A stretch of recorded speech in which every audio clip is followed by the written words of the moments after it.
10 years of marriage. I thought I had it all. A brilliant husband, Adrian Vance, an influential family of in-laws who seemed to adore me, and an enviable career as the chief marketing officer of Aura USA, the fashion conglomerate my father had built with his own 2 hands. I was living a life steeped in satisfaction until one Friday afternoon, when it all came crashing down because of a single text message. I was chairing a strategy meeting for the final quarter of the year when my cell phone, resting on the mahogany table, vibrated softly. It was a message from Grace Morgan, my best friend since college. "Victoria, where are you? It's urgent." I frowned. I nodded to my secretary, Emily, to continue the presentation and discreetly slipped out of the room. I called Grace back. Her voice on the other end of the line sounded strangely frantic. "Grace, what's going on? What's the rush?" "Victoria, listen to me calmly. Your husband, Adrian, wasn't supposed to be on a business trip to Chicago." My heart stopped. "What are you talking about?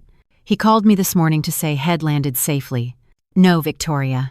Grace's voice was on the verge of tears. "My cousin Sarah works for an airline. She just sent me a picture. Adrian is at JFK Airport right now. Hez checking in for a flight to Miami, and Hez not alone." A sharp ringing filled my ears, but I fought to keep my voice from trembling. "Who is he with?" "With his entire family, his parents, his sister and her husband, and a young woman who is very, very pregnant. They look incredibly happy." His mother was stroking the girl's belly. Every word from Grace was like a dagger twisting in my heart. Miami, a pregnant woman, his whole family. The scattered pieces of a puzzle snapped together in an instant, forming a picture of unimaginable cruelty. I hung up. My knuckles turned white as I gripped the phone. I walked back into the conference room, my face a mask of professional calm. "Today's meeting is adjourned. I want a detailed report from everyone via email by 9 a.m. tomorrow. You're all dismissed." My voice was firm, betraying no emotion. My staff, though surprised by the abruptness, complied in silence. The moment the door closed, I grabbed my car keys and ran to the underground parking garage. I had to go there. I had to see it with my own eyes. No matter how brutal the truth, I had to face it. The car sped through the congested streets of New York City, but my world was shrouded in a chilling silence. What had I done wrong in these 10 years? I had given my heart to his family, treating his parents like my own. After my father's death, they had been my emotional anchor. I had shouldered the responsibility of Aura USA, working side by side with Adrian to grow the company, to make him proud of his wife. We didn't have children. It was my greatest sorrow, but Adrian always comforted me, saying it didn't matter. It turned out to be a lie. It wasn't that he didn't care, it was that he had already found someone else to give him a child. The airport was a hive of activity and noise. I pulled a baseball cap low, covered my face with sunglasses and a mask, and blended into the crowd. I found them in the business class lounge. There they were, the Vance family, gathered in a circle of radiant happiness. There was Adrian, the man I slept with every night, his hand resting protectively on the shoulder of a young, beautiful woman whose belly was a mountain. My mother-in-law, Marion, who always held my hand and told me to take care of my health, was now handing that woman a glass of warm milk with infinite tenderness. My father-in-law, Richard, whom I respected like a father, was chatting animatedly with his daughter's family. They were the perfect, happy family, and I was a complete stranger in that picture. I watched silently from a distance, observing the way Adrian looked at that woman, a look I had once received but hadn't seen in a very, very long time. A look of love, adoration, and hope. He leaned in to whisper something in her ear, and she smiled brightly, resting her head on his shoulder in a fleeting gesture. The scene didn't make me scream or lose my mind. It simply froze my heart into a block of ice. The betrayal of one person is painful enough, but this was a collective betrayal by everyone I loved and trusted most. Together they had staged a perfect play, and I was the only audience member who knew nothing. They were happily awaiting a new life, the grandchild my mother-in-law had so desperately wanted. They weren't going on vacation. They were going to the United States so the child could be born there, a meticulously prepared and obviously long-term plan. I didn't approach them. I didn't make a scene. I just quietly took out my cell phone and took several pictures from a distance, clear enough to see all their faces, all their happiness. This would be the first piece of evidence. Only when I saw them walk through security did I turn and leave.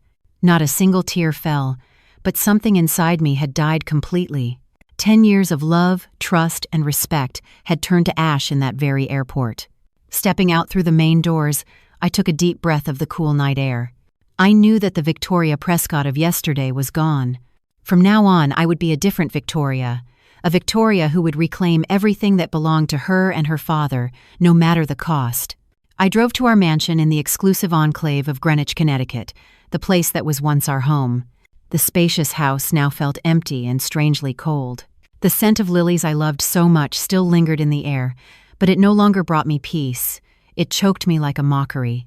From the large wedding photo in the living room to Adrian's, slippers placed neatly by the entrance, every object in the house was a testament to a cruel lie. I didn't allow myself a moment of weakness. I went straight to the study on the second floor, where our most important things were kept. I opened the heavy-duty safe my father had installed years ago. Inside, besides jewelry, were all the property deeds, contracts, and most importantly, my father's will and my share certificates for Aura USA.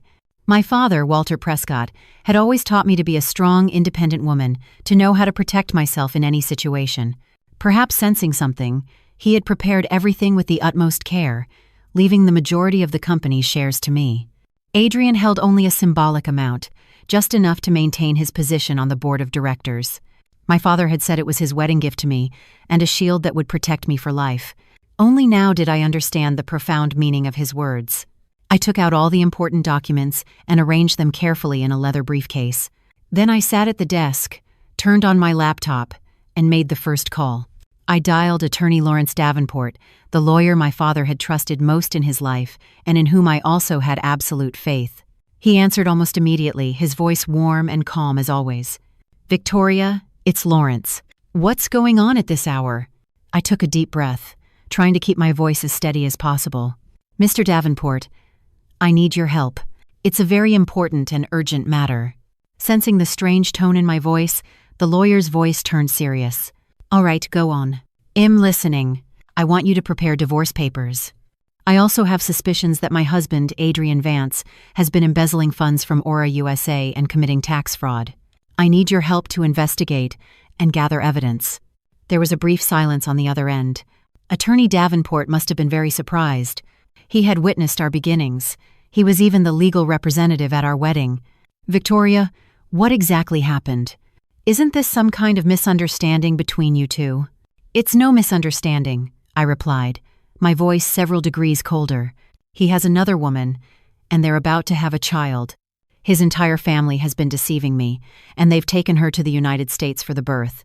I saw them myself at the airport this afternoon." I heard the lawyer's deep sigh. "I see. What an unexpected turn of events. First of all, leave all this to me.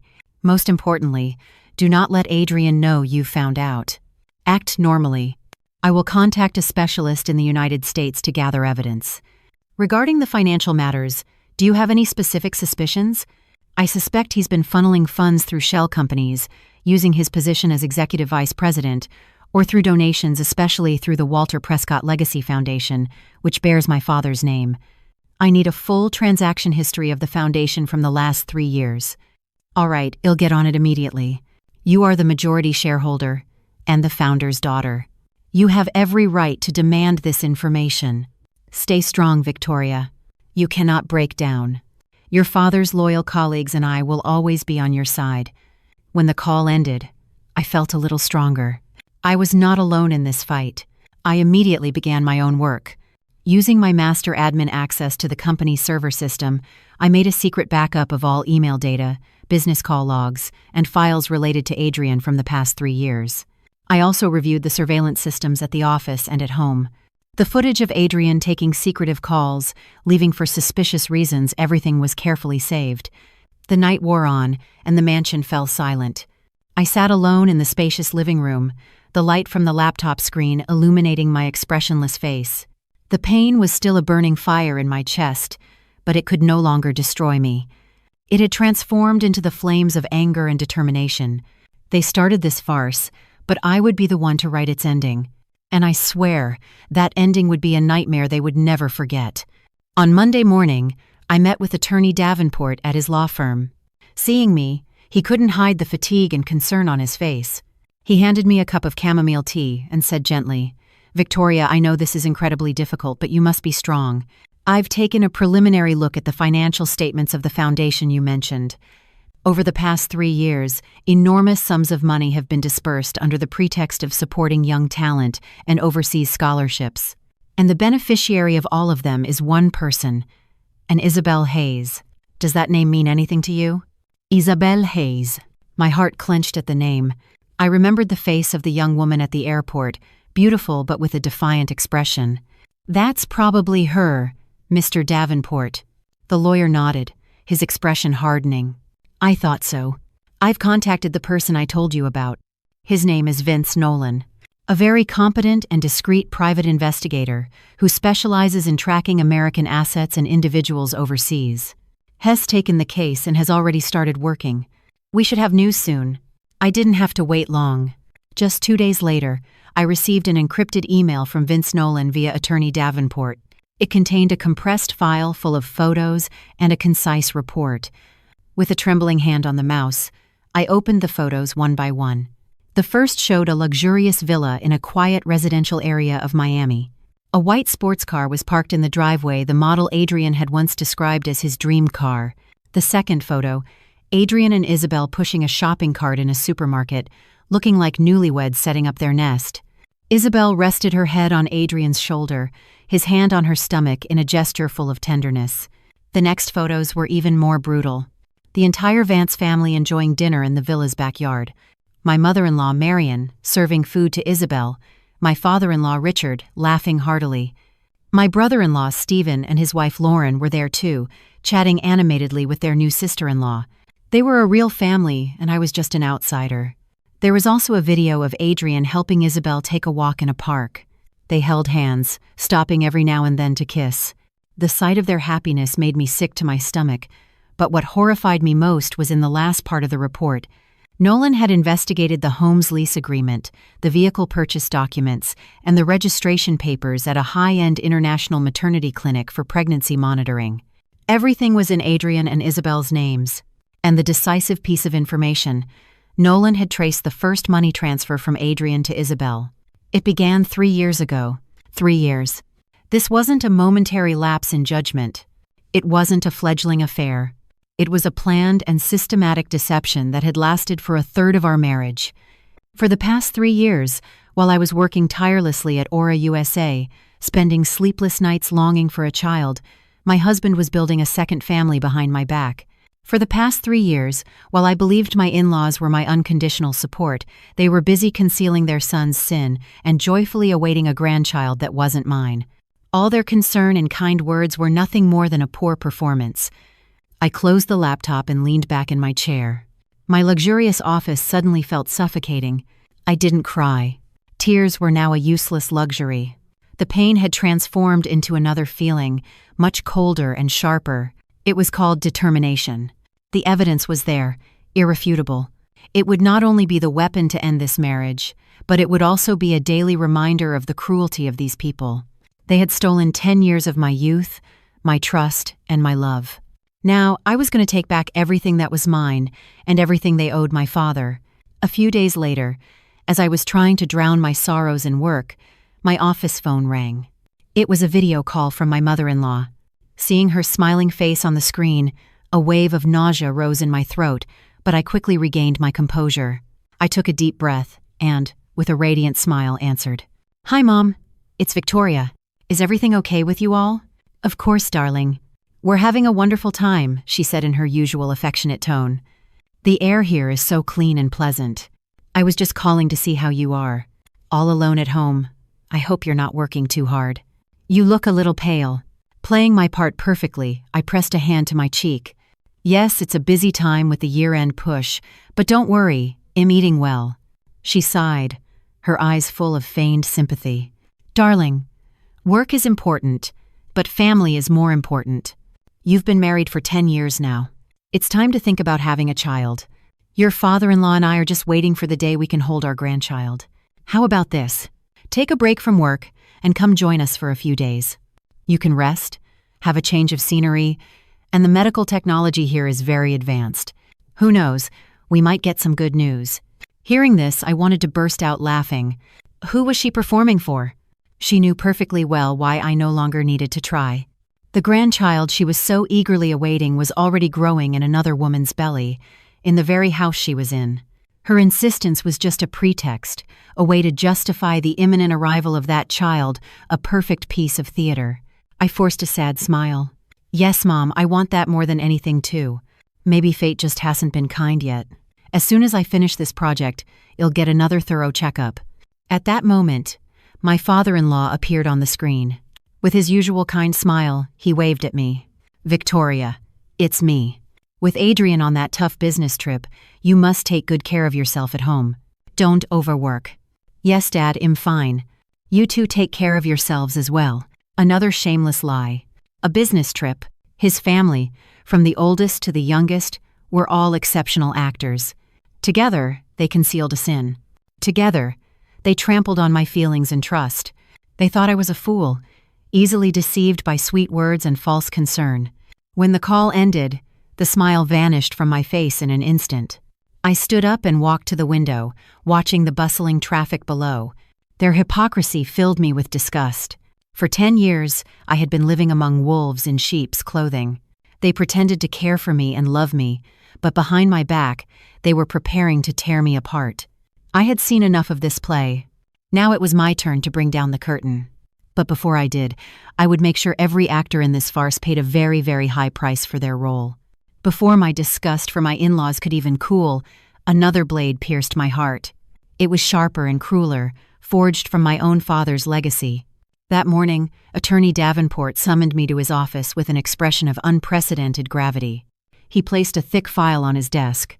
Victoria, sit down. Prepare yourself for what you're about to see. He opened the file and pointed to a detailed breakdown of expenditures from the Walter Prescott Legacy Foundation. As we already know, Adrian Vance was sending money to this Isabel Hayes woman under the guise of scholarships, but the scale is far greater than we imagined. We're not talking about a few $100,000. This is millions, funneled in smaller amounts over 3 years. Millions of dollars. I felt a hand squeezing my heart. That foundation was my father's pride and joy. He created it to help underprivileged but gifted children, to bring the light of knowledge to neglected areas. And Adrian, the son-in-law my father had trusted so much, had dared to turn it into his personal ATM to support his mistress. With my father's blood, sweat, and tears, with the money of donors, with funds that were meant to buy books and build schools, he had bought her a luxury home and an expensive car. Damn him to hell. I gritted my teeth, for the first time unable to contain my fury. Hes not a man, hes a monster. Attorney Davenport placed a calming hand on my shoulder. Calm down. Anger won't solve anything. We need a clear head. And this is the most important part. He slid another stack of papers toward me.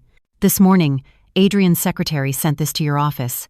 She said she urgently needs your signature to close out the year-end audit. Take a look. I took the documents. The cover page was neatly titled, Transaction Confirmation for Accounting Audit. The content consisted of seemingly normal clauses, confirming the company's investments and transactions for the last fiscal year. Nothing suspicious, a routine formality that happened every year. Is there a problem, Mr. Davenport? I asked. The lawyer flipped to the last page and pointed to a tiny font in an addendum. Here, the contract addendum. Clause 7. Zemake. Does that mean anything to you? I squinted to see better and felt my blood run cold.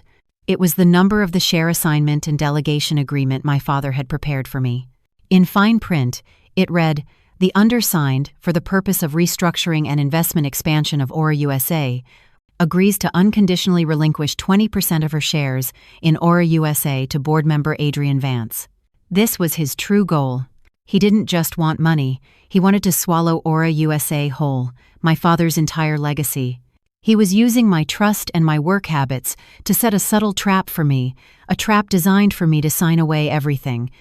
If I hadn't been vigilant, if I had just glanced at it and signed as usual, it would have all been over. A cold sweat ran down my back. What a diabolical plan. He underestimated you, Attorney Davenport said with contempt. He thought you were just an easy-to-fool girl. He must have had it all calculated.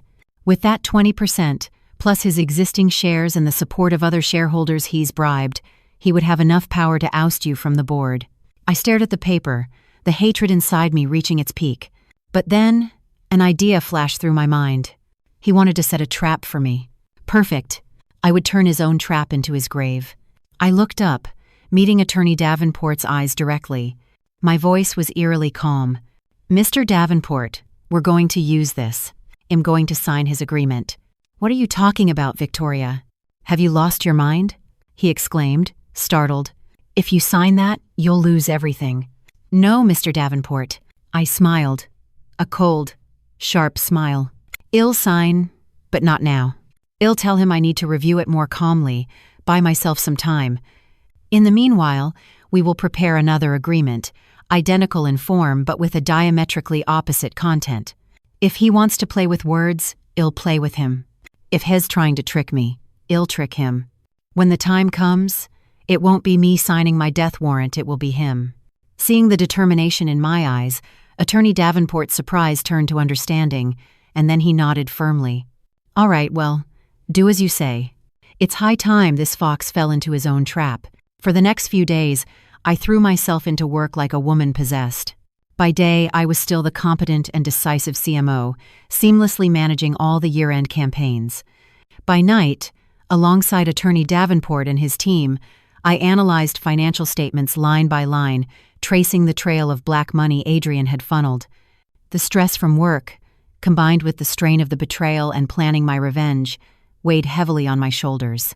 I lost a significant amount of weight, and stomach cramps became more frequent. At first, it was a dull ache, but it gradually sharpened into a stabbing pain. I dismissed it as stress and irregular meals, taking some antacids and pushing through. But on Wednesday morning, during a presentation of the New Year's plans to the entire board, just as I was speaking about the overseas expansion strategy I had worked so hard on, a pain so sharp it felt like a knife twisting in my stomach struck me. My vision blurred. I barely managed to grab the edge of the table to keep from collapsing, but my legs gave out from under me. The last thing I heard before I lost consciousness was my secretary's panicked scream and the sound of a chair clattering to the floor. When I came to, I was surrounded by the sterile, antiseptic smell of a hospital. I was in a white bed with an IV in my arm. My best friend, Grace, was sitting beside me, her eyes red and swollen. Seeing me open my eyes, she quickly grabbed my hand. "Victoria, are you okay? You scared me to death." "I'm fine," I whispered, my throat dry. "Just a little tired." At that moment, a kind-faced older doctor entered the room. He looked at me with a compassionate expression, then turned to Grace. "Could I have a word with the patient alone, please?" Grace nodded and reluctantly left. When we were alone, the doctor sat down and looked at me. "Miss Prescott, I'm Dr. Alan Peterson, head of the gastroenterology department. We've run some tests and an endoscopy. The result is, we found a tumor in your stomach." My heart stopped. "A tumor? Is it serious, doctor?"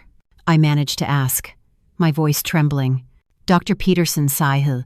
"We've sent a sample for a biopsy, but based on the endoscopic images and my experience, it's highly likely to be early-stage stomach cancer. It's very similar to the case of your late father, Mr. Prescott. He was also a patient of mine. Stomach cancer, the same disease that took my father 5 years ago. History was repeating itself with infinite cruelty. The shock was so sudden and immense that the tears I had suppressed for so long flowed uncontrollably. I was strong, yes, but in the face of life's fragility, I was just a vulnerable woman. The old doctor waited in silence until my sobs subsided. When I had calmed down a bit, he continued gently. "Victoria, I know this is a huge shock, but medicine today has advanced far beyond what it was 5 years ago. Because we've caught it early, the cure rate is very high. We will perform surgery to remove the tumor as soon as possible, and then follow up with chemotherapy to eliminate any remaining cancer cells. You must have faith. You must stay positive." I wiped my tears and looked out the window. The sky was still blue, the sun was warm, and life went on. I couldn't die. Not now. I still had too much to do. With those who had wronged me and my father still unpunished, I couldn't die like this. This blow would not break me. On the contrary, it would make me stronger.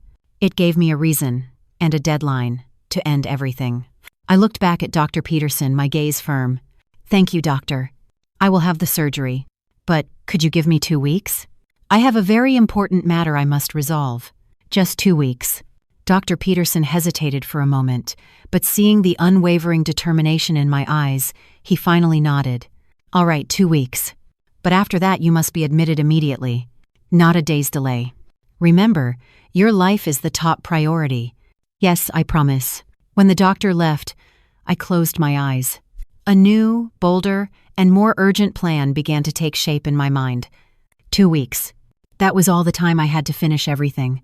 My plan for revenge was no longer just a battle to reclaim my assets. It had become a race against time, a life or death gamble I could not afford to lose. Lying in my hospital bed, I listened distractedly as Grace peeled an apple for me, all the while scolding me nonstop for neglecting my health. I listened in silence, my mind racing, reviewing every step of the life or death game that was about to unfold over the next 2 weeks. Just then, the tablet on my bedside table lit up. A video call from Adrian. My heart clenched. I signaled for Grace to be quiet. Taking a deep breath, I arranged my hair and, with a smile that was meant to be natural but frail, I answered the call. Adrian's face appeared, wearing an expression of genuine concern, but by now, I knew how much cunning and hypocrisy lay behind that mask. Honey, are you all right? You have no idea how scared I was when I heard you collapsed at the office. What did the doctor say? Is it serious? He asked, a flurry of concerned questions. I coughed lightly, pressing a hand to my chest to play the part of a weak patient. Don't worry, Adrian. It's just low blood pressure from overwork. A few days of rest and it'll be good as new. It's nothing to worry about. I couldn't, under any circumstances, reveal the truth about the tumor. I didn't need his pity, and more importantly, it would ruin my plans. He had to keep believing I was the same foolish, healthy, and easily manipulated person I had always been. Adrian feigned a sigh of relief. Thank God. You scared me to death. You have to take care of yourself. No matter how important work is, it's not more important than your health. I'm so sorry I'm so far away and can't be there to take care of you. His sweet words made me want to vomit. Sorry. If he were truly sorry, he wouldn't be on the other side of the world taking care of another woman and their unborn child. After a few more empty words of concern, he finally got to the point. Listen, honey, I know you're tired, but there's an urgent matter. Have you seen the documents my secretary sent over? The partners here are really pushing. If we don't close this soon, we'll lose a huge investment opportunity. It's very important for the company's future. And for our future.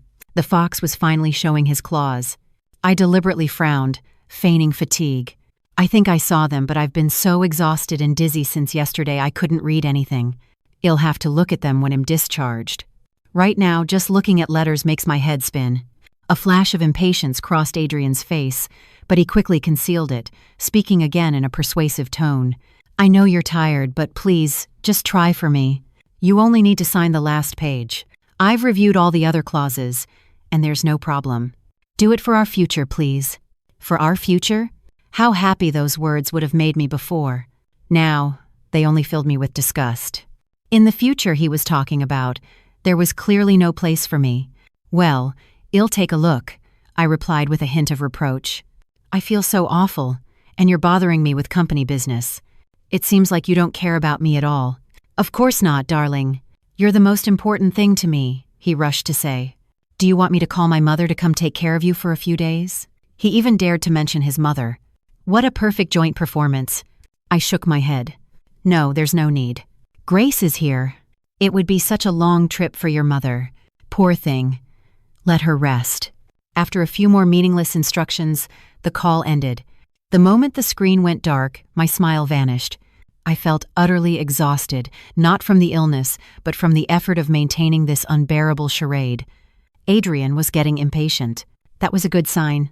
The fish was starting to take the bait. I would wait a little longer, let him get more agitated. The more anxious he became, the more likely he was to make a mistake. While I was recovering at home after my discharge, Grace practically moved in to take care of me. More than my physical health, she was 10 times more worried about my mental state. She saw me pale and exhausted, but with a gaze that was always calculating, and she suffered for me. One afternoon, Grace sat beside me and said seriously, Victoria, I know you have a plan and I support you. But how are you going to handle all this alone? You need more help. I have Attorney Davenport, I replied. Mr. Davenport can only help you with the legal aspects. What about the rest? Haven't you thought that when all this comes out, the Vance family will use the media to slander you, to turn the victim into the villain? They have money and connections. They can do it easily. Grace's words were like a bucket of cold water. It was true, I hadn't thought about that. Focused on gathering evidence and protecting my assets, I had forgotten that there was another front in this war: public opinion. As I remained silent, Grace continued, I have a cousin who's an investigative journalist. His name is Mark Jennings. He's very good, principled, and he especially hates hypocrites. I think he could help you. Do you want me to introduce you? I didn't hesitate for a second. I nodded immediately. He was the missing piece. We met in a small coffee shop tucked away on a quiet street. Mark Jennings looked younger than I expected. He was tall and lean, with thick-rimmed black glasses and an incredibly sharp gaze. I told him my story concisely, without exaggeration or sentimentality, just the facts. He listened in silence for a long time. Miss Prescott, he finally said, if your story is true, this isn't just a family scandal. This is a case of large-scale white-collar crime. Embezzlement from a charitable foundation, creating shell companies for tax evasion. For these charges alone, your husband should spend a long time in prison. I know, and I have enough evidence to prove it, I said firmly, handing him a flash drive. Here is a portion of what I have. I need you to dig deeper into the shell companies Adrian created and his capital flow routes abroad. And most importantly, I need you to be ready. When D-Day comes, I want everything to explode simultaneously across all media outlets. I don't want to leave him or his family any room to deny their crimes. Mark Jennings took the flash drive, his eyes shining with the interest of a journalist on the verge of a major story. Don't worry, Miss Prescott. I live for stories like this. Justice must be served. I'll start working immediately. Well, stay in touch through Grace. With Mark's help, I felt like a tiger that had grown wings. But I knew that to completely destroy the Vance family, I had to attack what they were most proud of, their reputation as a respectable family. And I had found a fatal weak point. Through my father's old contacts, Attorney Davenport had uncovered a shocking secret about my father-in-law, Richard. Before marrying my mother-in-law, he had been in a very deep relationship with a woman named Lillian Rowe. He had abandoned her when she was pregnant to marry my mother-in-law, who came from a wealthier family. The baby was eventually lost. For decades, Miss Rowe had lived a solitary and silent life in a modest apartment. I decided to visit her. It was a rainy afternoon when I found the old building where Lillian Rowe lived. The woman who opened the door had gray hair and a face etched with the wrinkles of time, but her eyes were still clear and beautiful. She looked at me with suspicion. I didn't beat around the bush. Good afternoon, ma'am. My name is Victoria Prescott. I am Richard Vance's daughter-in-law. Hearing that name, Miss Rowe's face changed. She tried to close the door, but I quickly stopped it with my hand. Please wait.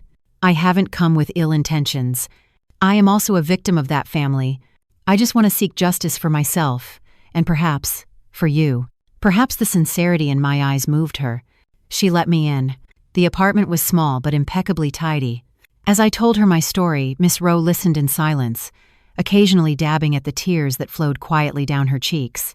When I finished, she opened an old wooden box and took out a stack of yellowed letters and a few black and white photos. This is all that man left me, she said, her voice trembling. Vows of eternal love, promises of a happy future. In the end, all that was left was abandonment and pain. She handed them to me. Take them. If this helps expose his true face, my decades of sacrifice will not have been in vain.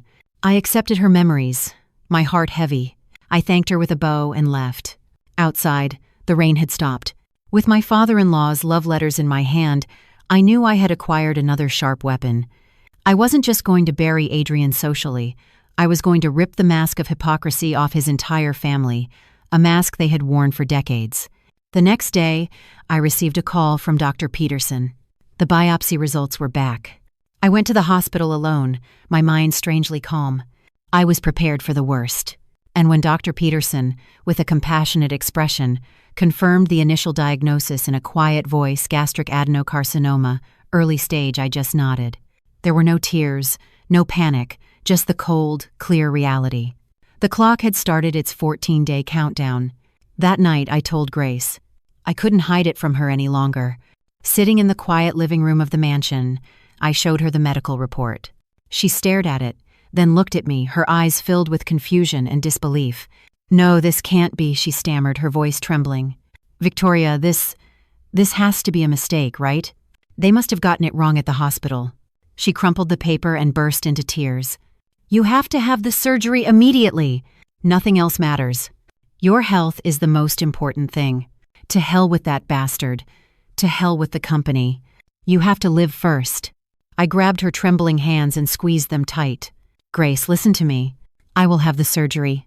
I promise the doctor. But not now." "Why?" she cried in despair. "Why not now? Do you realize you're risking your life?" "That's exactly why." I looked her straight in the eye, my voice firm and clear. "That's exactly why I can't just go into the operating room. Grace, Aura USA isn't just an asset. It's my father's life's work. I can't let it fall into the hands of the scoundrel who deceived me and embezzled from my father's foundation to support his mistress. If something happened to me during the surgery, Adrian, as my legal heir, would receive a portion of my assets. He would use it to further control the company. If that happened, I couldn't die in peace. I would rather die than let my father's legacy be tainted by a man like that." Faced with the determination in my words, Grace fell silent. She looked at me, and perhaps for the first time, she saw the flames burning in my eyes. They weren't flames of blind hatred, but of responsibility and protection. "I only have 2 weeks," I continued, my voice softer. "In these 2 weeks, I have to end everything. I have to get Adrian to come back, trick him into signing the papers that will strip him of all rights. Only after my shares are secure will I go peacefully into the operating room. No matter what happens, I will have fulfilled my duty as a daughter. Do you understand?" Without a word, Grace hugged me and sobbed. I patted her back. I knew she loved me and was worried about me, but in this game, the only person who could play the hand was me. It was a life-or-death gamble, with my life and my father's legacy at stake, and I had no choice but to win. That night, after Grace had fallen asleep, I sat alone in my father's study. I opened a drawer and took out an old photo of him. In it, my father was smiling radiantly, his gaze kind and warm. I stroked his face in the picture. "Dad," I whispered, "trust me. I won't let you down. I will protect Aura USA. I will protect everything you left behind, no matter the cost." The first and most crucial step in this life-or-death game was to secure the heart of Aura USA, the shares I inherited from my father. If Adrian got his hands on them, everything else would be meaningless. I couldn't confront him directly on this. He had the advantage as my legal husband. I needed a surprise move, something he would never expect. The next morning, I arranged a secret meeting with Attorney Davenport. The location was neither the company nor his office, but a villa at a suburban resort, a former property of my father's. I invited only 3 people: Mr. Douglas, the factory director, one of the founding members who had been with my father from the very beginning; Mr. Finch, the chief financial officer, known for her integrity and prudence; and Mr. Grant, the director of logistics, a loyal and upright man. They were not only important shareholders, but also people I respected, who had watched me grow up. When the 3 of them arrived, their faces were etched with concern. They had heard I had collapsed and thought I had summoned them because of health issues. I asked them to sit, served them tea myself, and got straight to the point. "Ladies and gentlemen, I have gathered you here today for a matter on which the survival of Aura USA depends." I laid out the irrefutable evidence on the table: the photos of Adrian and his mistress in Miami, the bank statements of the millions embezzled from the foundation, and finally, the forged audit confirmation with the addendum to relinquish 20% of my shares. At the sight of this, the faces of all 3 changed. Concern turned to astonishment, and then to anger. Mr. Douglas, the most hot-tempered, slammed his fist on the table. What a scoundrel! After the chairman trusted him so much, even gave him his only daughter. How dare he commit such a despicable act? This man doesn't deserve to be at Aura USA for another day. Miss Finch, calmer, had an icy glint in her sharp eyes. This is an incredibly cunning and vile method. He must have been planning this for a long time. If you hadn't discovered it in time, Victoria, Aura USA, might have already changed hands. I waited for their anger to subside slightly, and then explained my plan. I know Adrian Vance will not give up on this plot. I will soon have to be absent for some time for medical treatment. During that time, I cannot let my father's legacy be in jeopardy. Therefore, although it is a very risky request, I have no other choice. I want to ask you for a favor." I paused, looking each of them straight in the eye. "I want you to temporarily take custody of 30% of my shares in Aura USA under the supervision of Attorney Davenport in the form of a fully legally binding trust agreement. This way, my shares will no longer be Adrian's target, and more importantly, the central authority of the group will remain in the hands of those most loyal to my father." The three of them fell silent. They understood the gravity of the situation. Receiving such a huge amount of shares was not only an honor but also a heavy responsibility that carried risks. At this point, Attorney Davenport stepped in and explained in detail the legal clauses of the trust agreement, guaranteeing that everything would be transparent and safe for both parties. After a long moment of consideration, Mr. Grant, the quietest of the three, spoke first. "I remember Chairman Prescott once telling us that Aura USA was his life and Victoria was his heart. Now, both his life and his heart are under threat. We owe him a great deal. We have no reason to stand by with our arms folded." Mr. Douglas and Miss Finch nodded in unison. "Agreed. We accept. You, Victoria, don't worry about anything and focus on your treatment. We will handle this. We will make sure that this Adrian Vance character doesn't touch a single blade of grass of Aura USA." Tears welled up in my eyes, but I held them back. I stood up and bowed deeply to them. "Thank you. I will never forget this show of loyalty." The trust agreement was signed on the spot. With the signed document in my hands, I felt a huge weight lift from my shoulders. The first and most solid wall protecting my father's legacy had been built. Now I could calmly proceed to the next phase, set the trap, and wait for the big fish to swim right into the net. With the wall protecting Aura USA firmly in place, I began to weave my web. I didn't have much time. I had to act quickly and decisively. The theater of my feigned downfall officially began. The first thing I did was to deliberately cultivate a ravaged appearance. I didn't have to act much. The disease inside me, the sleepless nights and the extreme stress had already carved exhaustion and frailty onto my face.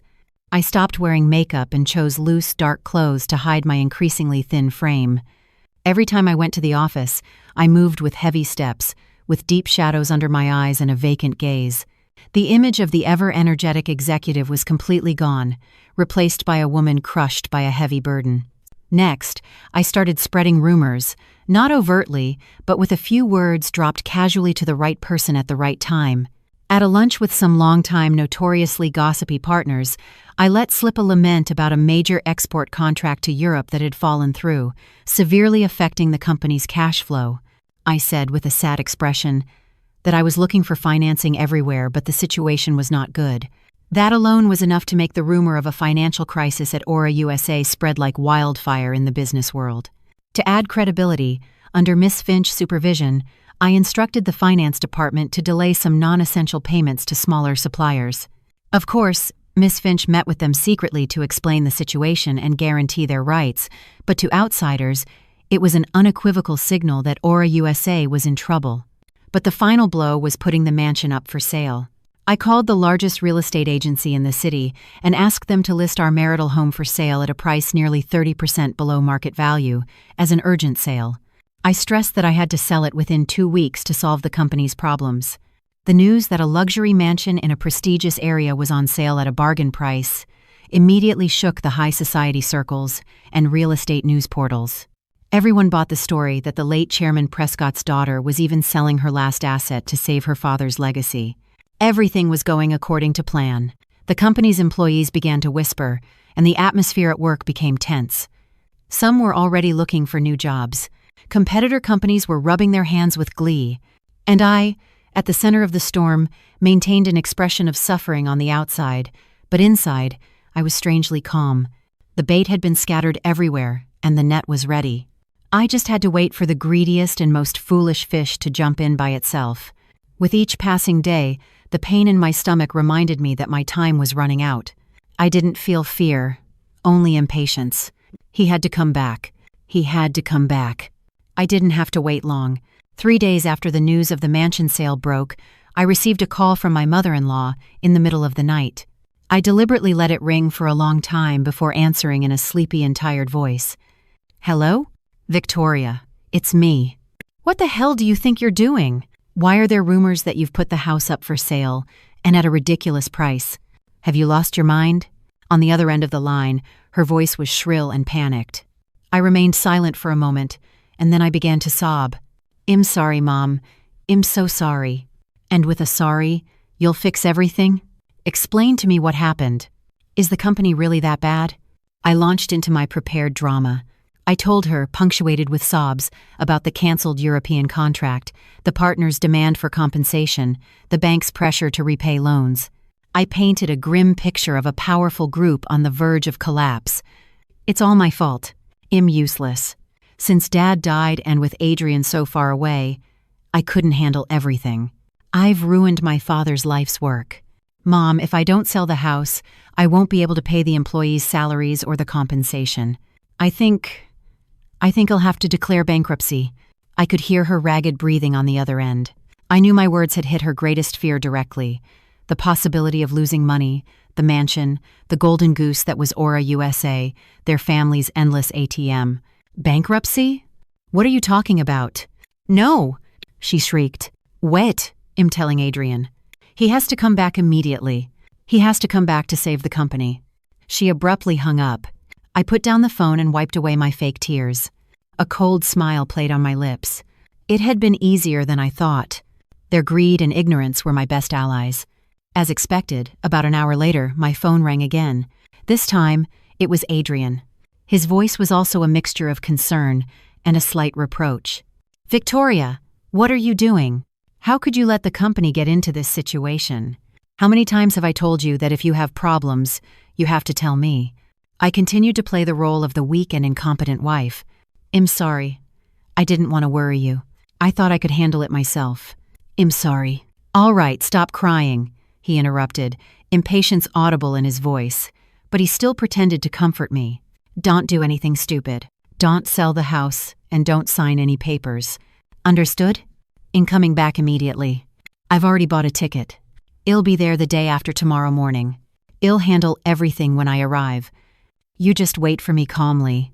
Really, Adrian? I asked, my voice filled with hope and gratitude. Are you really coming back? Really. I'm coming to help you. Don't worry about anything. He hung up. I sat in silence in the dark. The fish had swallowed the hook. Not only had he swallowed it, but he was also racing madly towards the line, unaware that this return flight would be his one-way ticket to the end of his fortune. Welcome home, my dear husband. I've prepared a wonderful death sentence for you. 2 days later, on a chilly late autumn morning, Adrian returned.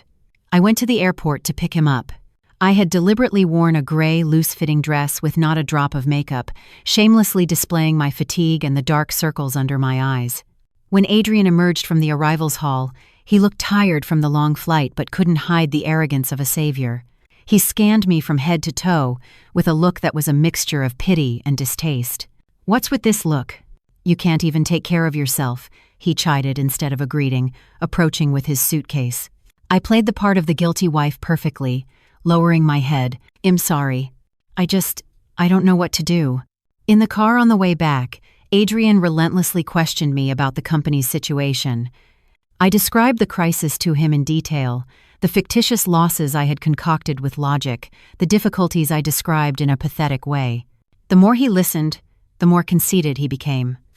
He began to lecture me, analyzing my mistakes, not forgetting to praise himself. See? A week without me, and look at this mess.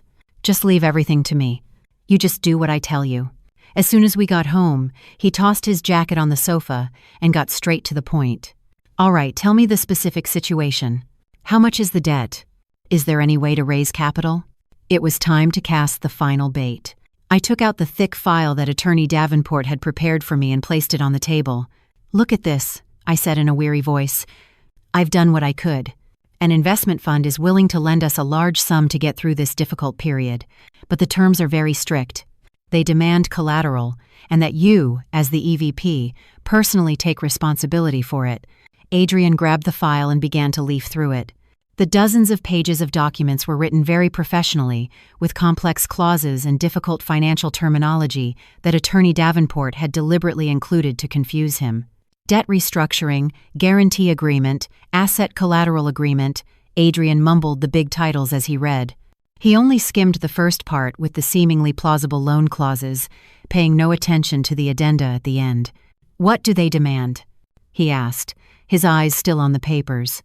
"They demand all our marital assets as collateral. The mansion, the cars, the savings accounts, everything," I said with a pained expression. "And to prove the management's seriousness and capability, they require you to sign a sworn statement taking full responsibility for this debt. In a worst-case scenario, you would voluntarily relinquish management of these assets and give them priority in debt repayment. They say it's a necessary procedure to guarantee their investment." Adrian frowned in thought. Greed and overconfidence had clouded his judgment. In his eyes, I could only see the huge loan in front of him and the opportunity to save Aura USA and thus seize all the power. He thought that with this money, he could easily get the company back on its feet, and then this asset collateral would be nothing. Besides, he was convinced that I, his weak and incompetent wife in his eyes, would not dare to do anything. "All right," he said decisively after a few minutes. "If this gets us the money to save the company, let's do it. We'll earn back these assets and more later. Hand me a pen." With a trembling hand, I gave him the fountain pen my father had gifted me. I watched as he, without hesitation, signed his name on every page of the agreements, covenants, and statements. His signature on these legal documents, which were in fact his death sentence, was clear and energetic, like a testament to his foolishness and boundless greed. When he put the pen down, I held my breath. It was done. The trap had closed. "Good," he said, leaning back in his chair, satisfied. "Now that I'm here, you go rest." I nodded, and silently collected the file. Touching the paper, still warm from his signature, a shiver ran down my spine. He believed he had signed a passport to the pinnacle of power, when in reality he had just signed the sentence that would bury his life. A week after Adrian's return, I was admitted to the hospital. The surgery was scheduled for the following Monday morning. In the final 10 days of my life-or-death game, I had used the time with Attorney Davenport, Mark Jennings, and my father's loyal colleagues to finalize all preparations. Everything was ready. I was just waiting for this day. That morning, the sky over New York was overcast, with a light drizzle falling. Grace drove me to the hospital early. When I changed into the patient's gown in the room, I felt strangely light, as if a heavy weight that had been crushing me was about to be lifted. I held Grace's hand and gave her the last instructions. "Grace, if something happens to me, please take care of the Walter Prescott Legacy Foundation. Don't let it be used for evil purposes again. Don't talk nonsense," Grace chided me, her eyes red. "Everything will be fine. The surgery will be a success. It'll be waiting outside."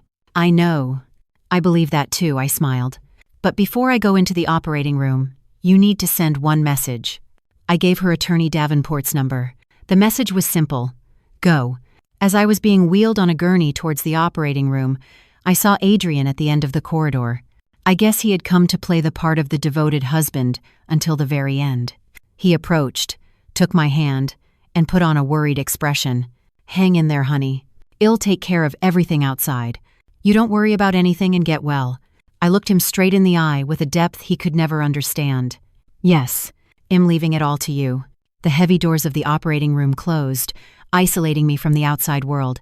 The blinding light of the surgical lamp dazzled me, and the smell of anesthetic began to fill the air. As my consciousness faded into a fog, I knew that a terrible storm had just been unleashed outside. Simultaneously, at the law firm, Attorney Davenport received the message from Grace. He calmly picked up the phone and made 2 calls. The first was to his legal team waiting at the courthouse to file the lawsuit. The second was to Mark Jennings to publish the article. In an instant, the wheels of justice and the media began to turn. At the New York Supreme Court, a comprehensive divorce petition was filed, accompanied by a criminal complaint against Adrian Vance for fraud, embezzlement, acting to the detriment of the company, and adultery. All the evidence was attached: the photos and videos from Miami, the bank statements, and of course, the debt restructuring agreement that Adrian had just signed. At the headquarters of Aura USA, Adrian was sitting triumphantly in my father's office, as if he were king. He was planning an extraordinary shareholders meeting to announce the restructuring and his takeover. At that very moment, his office door burst open and several uniformed police officers entered. The inspector in charge said in a stern tone, "Mr. Adrian Vance, we're from the NYPD. We need to take you in for questioning regarding a complaint filed by your wife, Miss Victoria Prescott. Please come with us." Adrian froze, his face turning pale. "What? What are you talking about? This must be some kind of mistake." But no one answered him. At the same time, his phone began to ring incessantly. On the screen, major news outlets were publishing shocking headlines. Aura USA EVP, accused of adultery and embezzling millions. The article was accompanied by clear photos of him with his mistress and family in Miami. Other articles exposed his tax evasion network, his shell companies, and even his father's past infidelity. The storm broke with such speed and force that he had no time to prepare. All his bank accounts and those of his family were frozen, pending investigation. A travel ban was issued. Everything collapsed in the blink of an eye. Adrian stood stunned in the middle of his office. Rage and panic erupted in his eyes. He roared like a cornered beast and swept everything off his desk. He understood everything. It was a trap, a perfect trap set by the wife he had always underestimated. And I, at that moment, was on the operating table, fighting for my own life. The red light above the operating room door was still on, indicating the battle was ongoing. Outside, the world of those who had betrayed me was burning, and it was just the beginning. I woke up from a long, deep sleep. The familiar smell of antiseptic was there, but this time, it didn't feel oppressive. The gentle light of the morning sun streamed through the window, illuminating dust motes dancing in the air. The surgical site ached, but my mind was strangely clear and light. Grace was dozing in a chair by the bed, her hand still holding mine tightly. The door opened quietly, and Dr. Peterson entered with a kind smile. He checked the values on the monitor, then looked at me. "Good morning, Miss Prescott. You are a very strong woman. Congratulations." The surgery was a complete success. We removed the tumor entirely, and the surrounding lymph nodes are clear. You've won a very important battle. A single, hot tear rolled down my cheek. This time, it wasn't a tear of pain or sorrow. It was a tear of relief and rebirth. I had won. I had won the fight to reclaim my own life. While I was recovering, the world outside had been turned upside down. The storm I had unleashed had swept away the Vance family, leaving nothing in its wake. Grace brought me the news every day, her voice filled with satisfaction. "Listen to this, Victoria. That bastard Adrian is being held in pre-trial detention. They say he was screaming like an animal at the station, but it did him no good. Attorney Davenport's evidence is so solid, there's no escape. His parents tried to pull all the strings they've built over decades to get him out, but no one dares to help them. The case is a national sensation now. With a media scandal this big, who would be stupid enough to get involved?" I listened in silence, a faint smile on my lips. This was what I wanted, for them to feel the helplessness, the feeling of the world turning its back on them, just as they had made me feel. "And there's more," Grace continued. "They've frozen all their assets, accounts, houses, land, stocks, everything. There's a foreclosure notice on their mansion that looked like a palace. The sister-in-law Lauren ran crying back to her parents' house, but it looks like her own politically connected family is pressuring her to divorce Stephen, afraid of being dragged into this. What a bunch. They lived like queens, and at the first sign of trouble, they're the first to flee. The downfall was swifter than I had imagined. The family that had always prided itself on its reputation and wealth was now the target of widespread criticism and contempt. My father-in-law, Richard Vance, after reading the articles exposing his treacherous past, complete with the love letters Lillian Rowe had given me, suffered a hypertensive crisis and had to be hospitalized. My mother-in-law, Marian, completely broken, locked herself in her house and refused to see anyone. The castle they had built of hypocrisy and cruelty had crumbled in a single night. Lying in my hospital bed, I looked out the window. The trees in the garden were beginning to shed their leaves, heralding the arrival of winter. It would be a harsh winter for them, but in my life, a new spring was beginning. More than satisfaction, I felt a strange sense of peace. Everything was returning to its rightful place. Karma might be late, but it never forgets. A month after the surgery, the first hearing for our divorce and asset division case was held. Although I wasn't fully recovered, I decided to attend in person. I wanted to see Adrian's pathetic downfall with my own eyes. That morning, Grace chose an elegant white dress for me and applied light makeup so I wouldn't look so pale. I deliberately didn't use a wheelchair. I walked, leaning on Grace and Attorney Davenport, with slow but steady steps. My image as a woman who, despite a serious illness, was facing adversity with dignity, was instantly captured by the hundreds of journalists crowded outside the courthouse. The camera flashes were relentless, but I was unfazed. I held my head high, my gaze calm and directed straight ahead. The atmosphere in the courtroom was tense and stifling.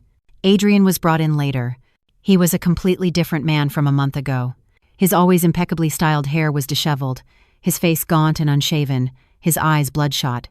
When he saw me, the hatred in his gaze almost ignited. If it weren't for the guards surrounding him, he probably would have lunged at me. The hearing began. Attorney Davenport, with an imposing presence and a firm voice, presented the arguments and evidence one by one. He projected onto a large screen the photos of Adrian and Isabel happily frolicking in Miami, the bank statements of the fraudulent transfers, and finally, the debt restructuring agreement with Adrian's clear signature. With each piece of evidence, Adrian's face contorted further. He tried to argue that it was all a trap set by me, that he had been deceived, but faced with the document bearing his own signature, all his words were meaningless. Adrian's lawyer, likely hired in a hurry by his family, was a young man who tried to argue that, driven by jealousy over my inability to have children, I had conspired to frame my husband.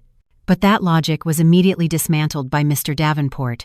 "Your Honor," the lawyer's voice boomed in the courtroom, "my client, Miss Victoria Prescott, not only had the happiness of being a mother denied to her, but for the past 3 years, she has suffered under the deception of her husband and his entire family. Furthermore, she was on the brink of death following surgery for stomach cancer, the same disease that took her father. While she was battling her illness, the defendant, Adrian Vance, was happily awaiting the birth of the child he was having with another woman abroad. I dare to ask, what possible excuse can there be for such cruelty?" The courtroom fell silent, and all compassionate gazes turned to me. I just bowed my head slightly and, at the right moment, let my shoulders tremble. At the end of the hearing, the judge announced that he was accepting my preliminary motions. All disputed assets would remain frozen until the final verdict, and the mansion and other joint assets would remain under my temporary administration. It was a crushing victory. As I was leaving the courthouse with Attorney Davenport and Grace, Adrian could no longer contain himself. He broke free from the guards and, pointing a finger at me, screamed, "Victoria Prescott, you'll regret this, you crazy bitch. You think you've won? You'll see." His rage, his true ugly nature, was captured by hundreds of cameras. I just turned and gave him a look that was a mixture of pity and contempt. He had lost. He had lost miserably, and he didn't even realize that his foolish outburst had become the final blow that would completely destroy his image and honor in the eyes of the public. While the storm raged in the United States, on the other side of the Atlantic, karma was also beginning to work on the accomplices. The situation of my mother-in-law and Adrian's mistress, Isabel Hayes, was regularly reported to me by the detective, Vince Nolan, through Attorney Davenport. I listened to the reports without any emotion, as if I were reading a report with numbers. When the news of Adrian's arrest and the freezing of all his assets reached the United States, the first to react was the exclusive maternity clinic where Isabel was awaiting delivery. Her dream of a luxurious birth, treated like a queen, was shattered. With unpaid hospital bills and no prospect of them being settled, the clinic asked my mother-in-law and Isabel to leave the facility. In the midst of this chaos and tension, Isabel went into premature labor. A weak baby boy was born and had to be placed in an incubator, but the hospital was not a charity. After providing the necessary emergency care, they immediately requested that they arrange for discharge and transfer the baby to a cheaper public hospital. Nolan sent me some very vivid photos. My mother-in-law, who had lived in luxury her whole life, was now supporting her son's mistress, weakened by childbirth. They were leaving the luxurious hospital, laden with bags, looking pathetic. The arrogance was gone from her face, replaced by confusion, fatigue, and humiliation. They could no longer return to the rented villa. The landlord, due to unpaid rent, had evicted them. The woman, the young woman, and the premature baby eventually had to find a cheap motel in a noisy neighborhood that smelled of dampness. The life of luxury was over, and hell had begun. With no money and no one to help them, the hidden conflict between the two women erupted. My mother-in-law, after the initial shock, began to blame everything on Isabel. "It's all your fault, you witch!" My mother-in-law's voice in the recording of their violent arguments, which Nolan had obtained, was sharp and vicious. "If you hadn't seduced my son, if it weren't for that belly of yours, my family wouldn't be in this situation. Do you realize? Adrian is in jail. The assets are lost. You've ruined his life." Isabel, physically and mentally weakened after childbirth, no longer maintained her feigned submissiveness. She screamed back at her, "Look who's talking! Why don't you blame your son for being greedy and stupid? Did I force him to cheat on his wife and embezzle money from the company? When he was giving me money and your whole family came here to live high on the hog, why didn't you say anything? Now that everything has blown up, you blame me and this baby. You're the one with no shame." They insulted each other, humiliated each other, and even came to blows. They blamed each other for everything, from the baby's crying to eating instant noodles every day. Isabel's dream of changing her life had vanished like smoke, leaving only the harsh reality of a premature baby and a bleak future. My mother-in-law had also lost everything: her son, her money, her honor, and even the grandchild for whom she had risked everything. Now, that baby had become a heavy burden in the midst of their misery. I read Nolan's report and looked at the photos of their life in that squalid motel room. I felt nothing in my heart. This was the price they had to pay. Together they had sown the wind, and together they had to reap the whirlwind. 6 months after the first hearing, Adrian's criminal case finally came to a close. During this time, I focused on my recovery and chemotherapy treatments. I lost a lot of hair and weight, but my spirit remained strong. With the help of the loyal executives, I gradually returned to work at Aura USA, stabilizing the company after the media storm. On the day of the verdict, I didn't go to court. I had no desire to see his pathetic appearance again. I just watched the news on TV at home with Grace. With irrefutable evidence and clear charges, the court sentenced Adrian Vance to 8 years in prison for fraud, embezzlement, and acting to the detriment of the company. In the civil sphere, the court also granted our divorce. Of the marital assets acquired during the marriage, my own property and everything that came from Aura USA belonged to me. Adrian got nothing. On the television screen, Adrian listened to the verdict standing in the dock. He didn't scream like last time. He just stood there like a soulless scarecrow, with a vacant gaze. As the guards led him to the police van, my father-in-law, Richard Vance, lost control. He tried to break through the police cordon to run to his son. "Adrian, my son!" he cried out in despair. But as he was restrained by the police, in the midst of the turmoil and despair, he suddenly turned, and as if he could see me, looked directly into the camera lens and shouted a cryptic sentence. "Victoria Prescott, are you happy now? You think you've won to get this fortune? Do you think your father died peacefully? That bastard Adrian was just a pawn." Hearing those words through the TV speaker, I froze. Grace quickly turned off the television. "Don't listen to that old man. He's gone crazy. He's just spouting nonsense." But his words kept echoing in my head. "Do you think your father died peacefully? What did he mean by that?" My father had died of the same stomach cancer I had. The hospital's diagnosis was clear. Why, at the moment of his greatest despair, did he mention my father's death? Suddenly, vague memories flooded back. I remembered my father's last days. His illness had worsened much faster than the doctors expected. At that time, Adrian played the role of the most devoted son-in-law. He always prepared the medicines and the strengthening broths that he said a famous herbalist had recommended. At the time, I only felt gratitude and was moved by his dedication. But now that I thought about it, something was wrong. I remember once, after drinking a lotus seed soup that Adrian had prepared, my father complained of a sharper stomach pain. When I asked, Adrian explained it was probably because my father's body was too weak. I also remember another time when my father grabbed my hand, his gaze tired and worried. He tried to tell me something about Adrian and the company, but then he stopped. At the time, I thought it was just my father's baseless fears. Fragments of memories, small details I had overlooked, now connected to form a horrifying question. What if my father's death was not a natural death from the disease? What if there had been some intervention? What if that person was the very son-in-law my father had loved and trusted so much? A coldness that I had never felt before pierced me to the bone, more intense than when I discovered the betrayal or when I received the cancer diagnosis. If this was true, Adrian's crime was not limited to fraud and theft of assets. It was murder. I shot to my feet, my gaze turning sharp. "Grace, call Attorney Davenport. Tell him to come here immediately. It's urgent." I thought my war was over, but it turns out there was still one more, much more terrifying act left. I had to find the truth, no matter the cost. I had to uncover the truth about my father's death. Epilogue. 1 year later. A year had passed. Enough time for the scars on my body to fade and the wounds in my heart to begin to heal. My hair had grown back, not as long and thick as before, but I liked the chic bob. It symbolized a new me. I had also regained weight, and after regular checkups, my health was stable. Dr. Peterson said it was a miracle that my strong will to live had played a crucial role in overcoming the disease. After Adrian's imprisonment, I had become a national public figure. My story as a woman betrayed by her husband, who had single-handedly fought against illness and a nefarious plot to protect her father's legacy, had inspired many people. Interview requests from television and newspapers poured in. At first, I refused, but I soon realized that my story could help other women who were suffering in silence.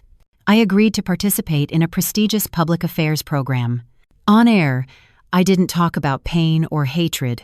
I talked about the journey of reclaiming one's life and self-worth.